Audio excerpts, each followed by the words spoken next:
Tamang-tama, these playoffs, masusubukan at siguradong magiging dagdag firepower sa Hinebra ang player na ito. At kasado na nga ang 6'8" big man na ito sa plano sa kanya nitong sila Coach Tim. So ano nga ba ito? So wag na nga nating patagalin pa, tara at atin ang talakayin agad yan. Speaking of Jan Abyss, marami ang nakakapansin na ang rookie na ito ng Barangay Hinebra San Miguel ay talagang may potensyal. Grabe yung puso niya sa tuwing ipapasok siya nitong si Coach Tim Cone. Talagang makikita mo na laging may naaambag at nagiging impact sa team. 6'3" ang manlalarong ito kung saan sa mga nagiging laro niya sa Hinebra, kahit palimitadong minuto ang kanyang nakukuha dito sa elimination ng Season 50 ng PBA Commissioner's Cup, makikita mo na malakas talaga ang pangatawan niya. Mataas tumalon, magaling mag-set ng play, bukod doon grabe ka-hustle siya sa mga rebounds niya. Kita mong todo bigay lagi sa laro. So sa pagpili niya ng opensa, kita mo na hindi niya nga pinipilit yung mga tira niya. Alam niya kung paano ang gagawin sa loob ng court. So mapapansin mo sa player na ito na may potential talaga. Biruin mo rookie pa lang yan Paano pa pag tumagal-tagal na yan sa liga? Panigurado, maraming pahihirapan ito. So sa tingin naman natin sa mga pinamalas nga po na laro ni Jan Abyss this elimination ng conference na ito, deserve niya na magkaroon ng mas mahabang playing time this playoffs. Dahil kung mas mabibigyan talaga siya ng mas mahabang playing time, tiyak na may maipamamalas itong magandang laro at impact lalo dito sa team o sa koponan ng Hinebra. Kumbaga, additional firepower ito, mapagdepensa at sa scoring. So tingin naman natin dito, hindi lang tayo ang nakakapansin sa magandang nilalaro ni Jan Abyss sa Barangay Hinebra. Dahil panigurado, maging mga coaching staff at si Coach Tim, panigurado nakikita na rin nila. Iyan posible pa nga, baka nga hinahanapan lang nila ito ng tamang timing kung saan kombinasyon na players isasabay ito.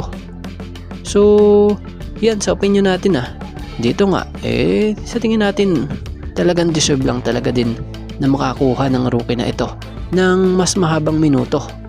Dahil kita mo naman, malaki talaga ang potential So kung kayo ang tatanungin, ano ang opinion nyo?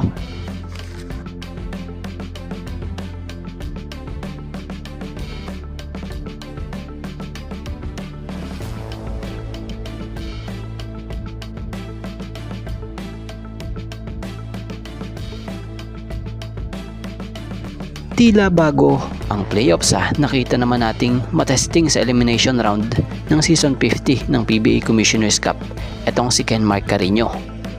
Bagamat limitado pa ang minuto, maganda pa rin naman ang nagiging impact nito para sa team. Speaking of limitado, yan nga ang dapat nyo rin malaman dahil batay nga sa nabasa natin, may dahilan pala kung bakit limitado pa ang minuto ni Ken Mark o hindi pa nga ito binibigyan ng heavy minutes sa Hinebra. Batay sa nabasa nga natin, una na ngang nasambit ni Coach Tim na credit po Ken Mark will give us the much needed rim protection. So para kay Coach Tim, magkakaroon ng isang legit rim protector ang Hinebra kung makakabalik na sa 100% condition si Ken Mark. Magiging advantage ng barangay ang height at defensive IQ ni Carino sa depensa. At neto lang, batay sa nabasa naman natin pahayag ni Coach Chard, credit po, high IQ player si Ken Mark, especially sa defensive end. But right now, dahan-dahan lang muna until 100% healed na siya. So yun nga, gaya ng nasambit ni Coach Chard ay matalinong player umano talaga si Ken Mark Carino, lalo na sa depensa. So ngayon daw ay inoobserbahan pa din nila kung kaya na talaga ni Ken Mark maglaro ng heavy minutes, lalo na at sa paint ito makikipagbakbakan. Ayaw na nga raw umano nilang maulit ang nangyari kay Isaac Go at Jeremiah Gray na nare-injured matapos ng ilang laro. So yun naman pala, sa ganitong sitwasyon maintindihan talaga natin ang Hinebra dahil yung decision nila ay para din talaga sa ikabubuti ng player nila, like Ken Mark na nanggaling nga sa major injury.